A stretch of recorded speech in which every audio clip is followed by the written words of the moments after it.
नमस्कार दोस्तों, मैं आशीष कुमार तिवारी। आज हम सभी हजारी प्रसाद द्विवेदी जी पर आधारित बहुत ही महत्वपूर्ण प्रश्नों की एक श्रृंखला लेकर के उपस्थित हैं। ये बहुत ही धमाकेदार वीडियो है जिसमें हजारी प्रसाद द्विवेदी से जुड़े हुए सारे प्रश्नों के कलेक्शन एक साथ आपको दिखाई पड़ेंगे। साथ ही उनकी बहुत ही महत्वपूर्ण जो रचनाएं हैं, जो उन्हें पुरस्कार मिले हैं, वो सारे आपको यहाँ पर मिलेंगे। तो हम शुरुआत करते हैं। अशोक के फूल निबंध के लेखक कौन हैं? महादेवी वर्मा, आचार्य महावीर प्रसाद द्विवेदी, दिनकर, नागार्जुन। तो जो इसका सही उत्तर है वह है आचार्य हजारी प्रसाद द्विवेदी। तो अब देखते हैं कि इनसे जुड़े हुए और महत्वपूर्ण तथ्य कौन से हैं। द्विवेदी जी का जन्म उत्तर प्रदेश जिले के बलिया जिले में आरत दुबे का छपरा ओझवालिया गांव में सन 1907 में हुआ। उत्तर प्रदेश के बलिया जिले में और ओझवालिया गांव में इनका जन्म हुआ 1907 ईस्वी में। इनके बचपन का नाम बैजनाथ द्विवेदी था। इन्हें हिंदी साहित्य जगत में 20वीं सदी का बाणभट्ट और व्योमकेश के नाम से जाना जाता है। तो ये इम्पॉर्टेंट है, आप ध्यान रखिएगा कि 20वीं सदी का बाणभट्ट किसे कहा जाता है? आचार्य हजारी प्रसाद द्विवेदी। और एक नाम है व्योमकेश। व्योमकेश दरवेश नाम से विश्वनाथ त्रिपाठी जी ने हजारी प्रसाद द्विवेदी पर किताब भी लिखी है। सन 1957 ईस्वी में इन्हें भारत सरकार द्वारा पद्म भूषण की उपाधि प्रदान की गई। तो पद्म भूषण की उपाधि इन्हें मिली है 1957 ईस्वी में। सन 1973 में इनके निबंध संग्रह आलोक पर्व को हिंदी साहित्य अकादमी का पुरस्कार दिया गया। तो हजारी प्रसाद द्विवेदी जी के किस रचना पर उन्हें साहित्य अकादमी का पुरस्कार दिया गया? आलोक पर्व। और कब दिया गया? 1973 ईस्वी में। तो ये आपको देखते रहना है कि बहुत ही जो ये महत्वपूर्ण प्रश्न हैं और बार बार परीक्षाओं में पूछे गए हैं, वो सब एक जगह हैं।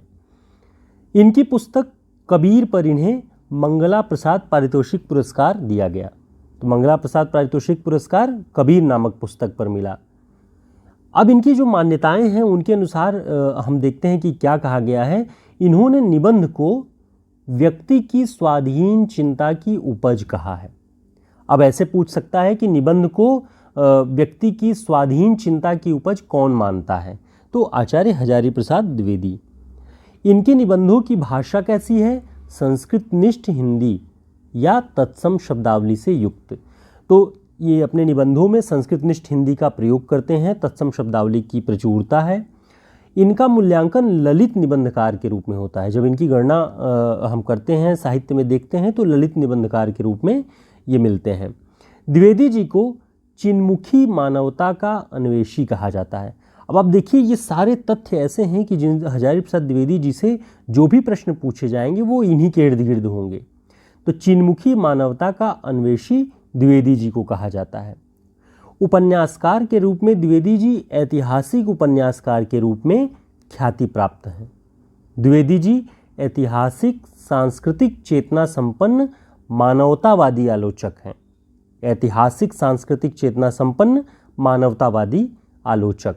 तो ये इनके बारे में कहे जाने वाले या जो भी इनके बारे में धारणाएं हैं वो हैं। आगे हम देखते हैं कि भक्ति काल के विषय में द्विवेदी जी का प्रसिद्ध मत क्या है।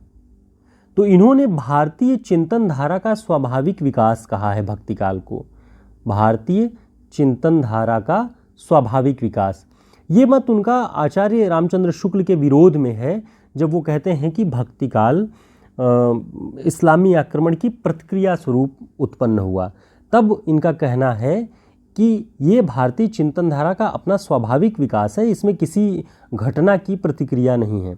और आगे वे लिखते हैं कि लेकिन जोर देकर कहना चाहता हूँ, अगर इस्लाम नहीं आया होता तो भी इस साहित्य का 12 आना वैसा ही होता जैसा आज है। तो ये बहुत ही महत्वपूर्ण पंक्ति है भक्ति काल के संदर्भ में हजारी प्रसाद द्विवेदी जी के, आपको इसको ध्यान में रखना है।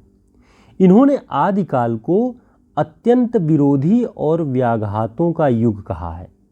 अब ये प्रश्न बनेगा कि अत्यधिक विरोधी और व्याघातों का युग आदिकाल को कौन मानता है? तो हजारी प्रसाद द्विवेदी।